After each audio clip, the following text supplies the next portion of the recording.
Iran युद्ध का बड़ा असर महाराष्ट्र में जो फल व्यापारी है उन पर हुआ है। इस वक्त हमें नवी मुंबई के एपीएमसी मार्केट में ये फलों का बहुत बड़ा बाजार है और यहाँ पर विदेशों से माल आता है जिसे यहाँ आने के बाद पूरे देश भर में बेचा जाता है। हमारे साथ है अमित जायसवाल जो खुद एक्सपोर्ट करते हैं, माल जो है मंगाते हैं। ये एप्पल जो है दिखाई दे रहा है आपको।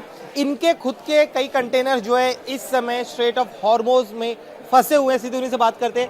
अमित भाई, सबसे पहले बताइए, आप अपने व्यापार के बारे में बताइए। क्या क्या आप माल मंगाते हैं विदेशों से, किन देशों से मंगाते हैं वो बताइए। मेरे तो काफ़ी कंट्रीज से माल आते हैं, जैसे साउथ अफ्रीका, टर्की, इजिप्ट और इटली वगैरह से मेरे इंपोर्ट होते हैं एप्पल्स एंड ऑरेंजेस। क्या क्या माल एप्पल ऑरेंज के ये दोनों माल मंगाते हैं। फिर वहाँ से इस समय स्थिति जिस तरह से युद्ध की स्थिति बनी हुई है, कई लोगों के माल फंसे हुए, आपके खुद कुल कितने कंटेनर्स फंसे हुए, कितने का माल आपका इस समय फंसा हुआ और कहाँ फंसा हुआ है? करंटली तो मेरे 16 to 17 कंटेनर्स रुके हुए, उसमें कई वैरायटी है, पेड़ वगैरह भी है। एस्टिमेटेड कॉस्ट तो अभी रेट वहाँ पे से आएंगे तो भी अराउंड 3 to 4 CR के आसपास के जो है मेरे 4 करोड़ का माल आपका फंसा हुआ है। क्या क्या प्रोडक्ट्स है आपके? काफ़ी प्रोडक्ट्स है, उसमें एप्पल है, ऑरेंजेस है, पेड़ है उसमें। इस समय वो कहाँ पे फंसे हुए हैं? स्टेट ऑफ हॉर्मोन्स के उधर वहीं पे तो क्या आप अकेले हैं, आपके अलावा भी और इंपोर्टर्स है जिनके माल उधर अटके हुए हैं। बहुत काफ़ी इंपोर्टर्स है, around many containers are been stuck over there. क्या कोई क्लैरिटी मिल पा रही है? कितना चिंता का विषय, क्योंकि युद्ध कब थमेगा कोई नहीं जानता है। अभी तो हमें भी कुछ आइडिया नहीं आ रहा है कि कितने दिन लगेंगे इसमें, लेकिन हम लोग तो उम्मीद करेंगे जल्दी खुल जाए। क्योंकि ये पेरिशेबल आइटम भी होता है तो ऐसे में वो भी चिंता आपको सता रही है कि अगर क्वालिटी में इशू आ सकते हैं।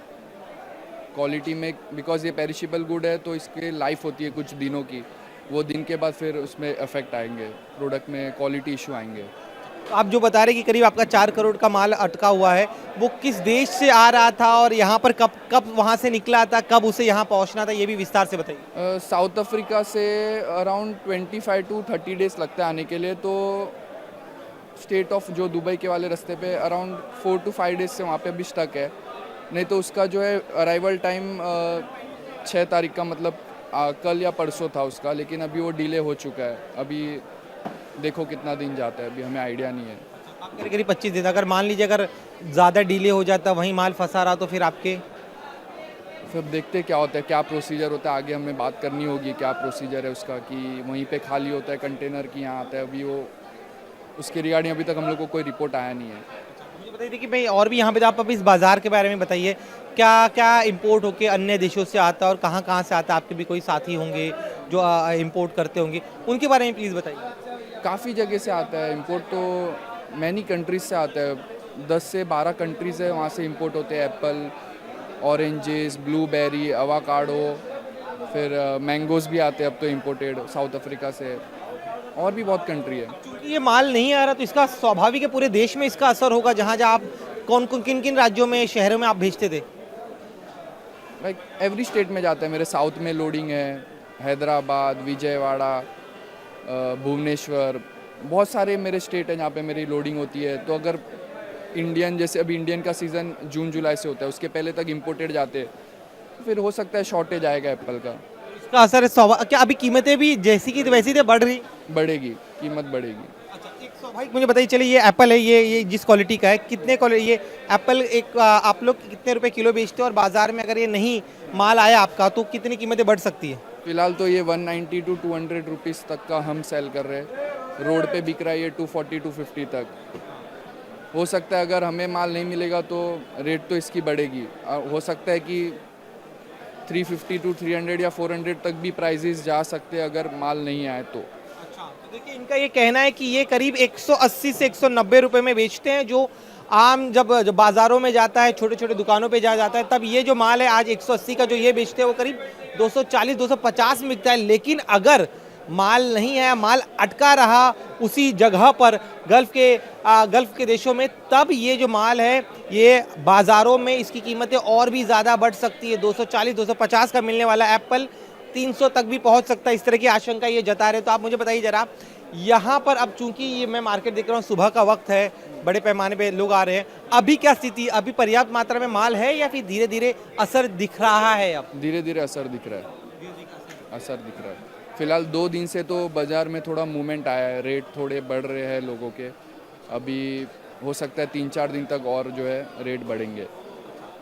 आपने जिस तरह तो अवेलेबिलिटी कम हो रही है, फिलहाल धीरे धीरे कम हो रही है। तो ये अमित जायसवाल है जिनका कहना है कि अब धीरे धीरे असर जो है, अब तक असर नहीं दिख रहा था लेकिन अब धीरे धीरे जो है इसका असर दिखने लग जाएगा। तो एक चिंता सता रही है तमाम एक्सपोर्टर्स की जिनके माल अब भी फंसे हुए हैं। अगर जल्द इनके माल वहां से नहीं आते यहाँ पर तो न सिर्फ इनका नुकसान होगा बल्कि आम लोग जो फल खरीदते हैं उनकी भी जेब पर इसका असर पड़ सकता है। ईरान और इजराइल अमेरिका के युद्ध की वजह से फलों के एक्सपोर्ट पर बहुत बड़ा असर हुआ है। हमारे साथ है एपीएमसी के डायरेक्टर संजय पांसल, उनसे बात करते हैं।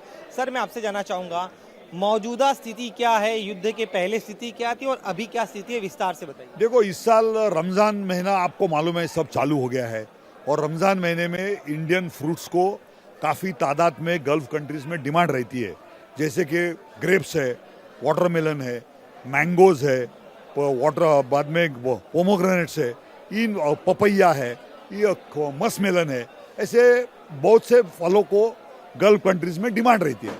और अपना महाराष्ट्र का फार्मर भी जो है ना कि भाई रमज़ान में रेट ज़्यादा रहते हैं, इसके लिए वो हिसाब से फसल का प्लानिंग करते रहता है कि भाई ये महीने में मेरी ये फसल निकलेगी तो 2 पैसा अपने को मिलेगा। और अभी ग्रेप्स का पैकिंग चालू हो गया था, वाटरमेलन का पैकिंग चालू हो गया था, पपैया का पैकिंग चालू हो गया था, मस्कमेलन का पैकिंग चालू हो गया था और अच्छे तादाद में रेट भी दाम अच्छे मिल रहे थे फार्मर को। पर अचानक ये इजराइल यूएसए का वॉर ईरान के साथ चालू होने की वजह से ये पूरा का पूरा एक्सपोर्ट है, ये पूरा का पूरा ठप हो गया है। अभी बनाना के कंटेनर यहाँ पर पड़े हुए, ग्रेप्स के कंटेनर यहाँ पर पड़े हुए, पोमोग्रेनेट्स भी यहाँ पर है, वाटरमेलन भी है, तो उसका रेट के ऊपर असर हो गया। अभी मिसाल के तौर पे अगर अपन देखा जाएगा तो बनाना 25 रुपया केजी के हिसाब से एक्सपोर्टर्स लोग माल ले रहे थे। अभी वो जैसे ही ऑफलोड हो गए कंटेनर तो सीधा रेट आ गया 15 रुपया 12 रुपया। तो इससे किसान को काफ़ी तादाद में नुकसान हो रहा है। अच्छा, दूसरी बात ऐसी होगी कि ग्लोबल वार्मिंग की वजह से प्रोडक्शन कॉस्ट इतना काफ़ी तादाद में बढ़ चुका है कि फिर सस्ते भाव में आम मतलब फसल बेचना फार्मर को नहीं परवड़ता है। हालांकि लोकल लोगों को सस्ता माल थोड़ा शहरी लोगों को खाने में मिलेगा, पर जो अपना अन्नदाता है, जो अपने को फ्रूट सप्लाई करता है, उसको अगर 2 पैसा नहीं मिलेगा तो आने वाले समय में वो खेती छोड़ देगा। तो ये जो वॉर चल रहा है इसकी वजह से काफ़ी तादाद में फार्मर को नुकसान होने वाला है। अभी 15-20 मार्च से आम की फसल बढ़ने वाली है, आम की आवक चालू होने वाली है। वहाँ पे रमज़ान महीना चल रहा है तो आम को भी काफ़ी तादाद में डिमांड रहती है। एक तो इस साल हापुस आम की जो फसल है वो 20 से 25% है, ग्रेप्स की फसल भी जो है वो 20 से 25% है और फार्मर को अभी जो भी खर्चा जो निकालना है वो यही 25% से खर्चा निकालना है।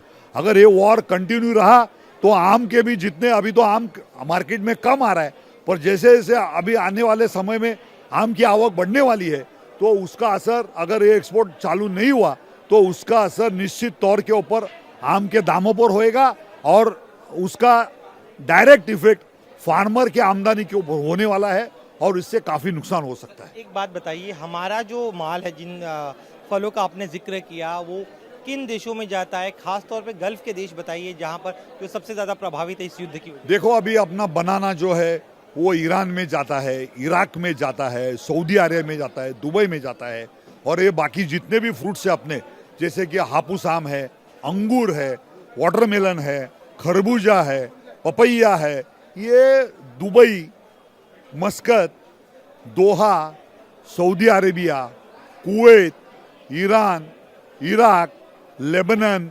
बहरीन, ऐसे काफ़ी तादाद में मिडिल ईस्ट में जितने भी देश है, ये सब देशों में ये अपना माल जाता है। सब्जी भी बाई ईयर से इन सब देशों में जाती है और ये थ्रू आउट द ईयर काम चलते रहता है। और अपनी इंडियन इकोनॉमी का मेजर जो फॉरेन करेंसी जो है वो यही कंट्री से आती है और उसी के ऊपर ही अफेक्ट होने की वजह से इसका जो असर है वो काफी लंबे समय तक चलने वाला है। एक और चीज़ बताइए, चूंकि युद्ध शुरू होने के पहले जैसे जेएनपीटी हमारा सबसे बड़ा पोर्ट है, यहाँ से माल जाता था, तो क्या कुछ कंटेनर जेएनपीटी में फंसे हुए या जो चूंकि पेरिशेबल आइटम है, तो क्या कुछ लोग को कंटेनर को बुला भी लिया गया है? सही बात है। केले के कंटेनर कम से कम 250 कंटेनर को बाहर निकाला गया है। ग्रेप्स के कम से कम 150 कंटेनर को बाहर निकाला गया है। ओनियंस के कंटेनर्स को बाहर निकाला गया है। पोमोग्रेनेट, क्योंकि एयरपोर्ट मतलब पोर्ट के ऊपर कंटेनर रखना यानी पर डे 10,000 रुपया उसका खर्चा है, तो वो खर्चा नहीं परवड़ता है। अच्छा, उसमें से केले जो है वो लोकल मार्केट में बेचने पड़े, जो हाईली पेरिशेबल आइटम है, जो काफी लंबे समय तक नहीं टिक पाता है, उसको निकालना बहुत जरूरी है, तो उसको लोकल मार्केट में बेचना पड़ा। और ग्रेप्स जो है वो फिलहाल एक्सपोर्टर्स लोगों ने कोल्ड स्टोरेज में स्टोर किया हुआ है, क्योंकि ग्रेप्स को 1-2-2.5 महीना ग्रेप्स रुक सकता है। और बाकी जितने भी कंटेनर्स है वो सब बाहर निकाले गए और अभी फिलहाल पैकिंग को रोका गया है। तो मतलब अभी भी क्या जैसे जो कुछ सामान रह सकते हैं, अभी भी कंटेनर अटके पड़े हुए, क्या आप उस बारे में कुछ बताओ? अभी जो कंटेनर है ना वो रास्ते में अटके पड़े हुए हैं, क्योंकि वहां पर भी जितने भी पोर्ट्स है वो सब बंद पड़े हुए हैं। अभी रास्ते में मेरे हिसाब से कम 500-600 कंटेनर जो है वो सी में फंसे पड़े हैं। तो वो जब तक क्लियर नहीं होंगे तब तक आगे कुछ, क्योंकि वहां पे सब टोटल बंद है। और आपने देखा होगा कि वो जो हॉर्मुज जो है वहां से अभी कोई भी शिप पास नहीं हो रही है। वहां पे मस्त लाइन की शिप खड़ी है, उसी में एक ही शिप में कम से कम 200 कंटेनर ग्रेप्स के हैं, कि जो शिप अभी भी वहां पर अटकी पड़ी हुई है। और ऐसे पीछे कितनी शिप से उसकी गिनती अभी फिलहाल तो हमारे पास है ही नहीं, पर काफी तादाद में माल अपना ऑन द वे है। वो जब तक क्लियर नहीं होएगा, अगर वो उसमें नुकसान हो गया तो एक्सपोर्टर्स को भी काफी नुकसर सहना पड़ सकता है। एक और चीज़ बताओ, चूंकि ये युद्ध की वजह से जो आप लोग एक्सपोर्टर हैं, किसान हैं, बाकी व्यापारी वो परेशान है, लेकिन इसका सीधा सीधा असर जो है आम लोगों की जेब पर पड़ सकता है। चूंकि उस बारे में ही बताइए, अगर वहाँ से माल यहाँ पर नहीं आता या फिर शॉर्टेज होती है, तो क्या उसका असर यहाँ पर जो लोगों की जेब पर ही बढ़ेगा, कीमतें बढ़ेंगी? यहाँ पर असर नहीं होएगा, क्योंकि उसका कारण ऐसा है कि यहाँ पर उसका असर नहीं होएगा, पर असर फार्मर्स और व्यापारी और एक्सपोर्टर को 100% होएगा, क्योंकि काफी नुकसान होएगा। क्योंकि उनकी जो रोजी रोटी है ना, ये इसी के ऊपर ही चलती है। अगर ये पूरा का पूरा ये चैनल है, अगर ये चैनल पूरा ऐसा ठप हो जाएगा तो बहुत नुकसान हो जाएगा। आम आदमी के ऊपर नुकसान ये हो सकता है, जैसा पेट्रोलियम प्रोडक्ट है वो महंगे हो जाएंगे, तो उसकी वजह से जो अगर अपने जो खेती में अपना माल है, अगर वो शहर में सही टाइम पे नहीं पहुंचेगा, अगर तो फिर उसका भी असर महंगाई के ऊपर हो सकता है और महंगाई बढ़ सकती है। इसके अलावा जैसे ऑस्ट्रेलिया हो गया, न्यूजीलैंड हो गया, टर्की हो गया, अन्य देश, वहाँ से भी तो फल यहाँ पर आते हैं जो यहाँ पे लोग पसंद करते हैं, क्या वो आ पा रहे हैं या वो भी रुका हुआ है? नहीं, निश्चित तौर पे उसके भी दाम बढ़ जाएंगे, क्योंकि आखिर वो आते हैं पेट्रोल या डीजल से ही आते हैं। अगर पेट्रोलियम के प्रोडक्ट के दाम बढ़ जाएंगे तो उसकी भी कॉस्ट बढ़ जाएगी, और वो ज्यादा अगर महंगे होंगे तो यहाँ बिकना भी मुश्किल है।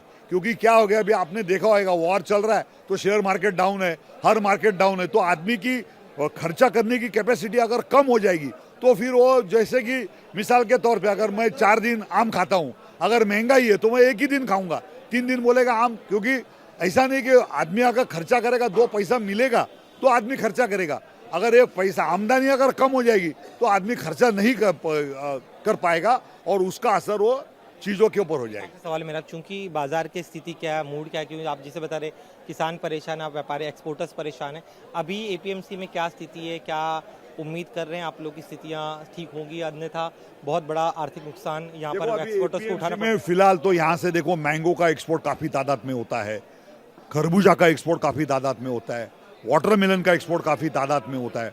अगर ये आने 8 दिन के सब समय में अगर ये वॉर नहीं रुका तो बहुत बड़ा नुकसान का सामना हम लोगों को करना पड़ेगा, और नुकसान कम नहीं होएगा, मेरे हिसाब से कम 500 करोड़ रुपया तो मिनिमम नुकसान हो जाएगा, ऐसा हम लोगों का अंदाज है। क्योंकि इस साल मैंगो की जो फसल है वो बहुत कम है, इतनी कम है कि उसका कोई, और प्रोडक्शन कॉस्ट इतना बढ़ चुका है, अगर वो प्रोडक्शन कॉस्ट को भी हम लोगों ने अगर मैच नहीं किया तो बहुत बड़ा नुकसान हो सकता है। धन्यवाद हमसे बात करने के लिए। तो इनका साफ तौर पे कहना है कि जिस तरह से युद्ध हो रहा है उस वजह से किसानों को नुकसान हो रहा है, जो इंपोर्टर्स है उन्हें नुकसान हो रहा है, एक्सपोर्टर्स को नुकसान हो रहा है। अगर स्थितियां नहीं बदले तो आने वाले समय में और भी अगले कुछ दिनों में न सिर्फ कीमतें बढ़ेंगी, बल्कि आम लोगों के साथ साथ जो व्यापारी किसान हैं उन्हें भी काफ़ी ज़्यादा दिक्कतें उठानी पड़ सकती है, परेशानियों का सामना करना पड़ सकता है। कैमरामैन अरुण के साथ दिनेश मौर्य, इंडिया टीवी, नवी मुंबई।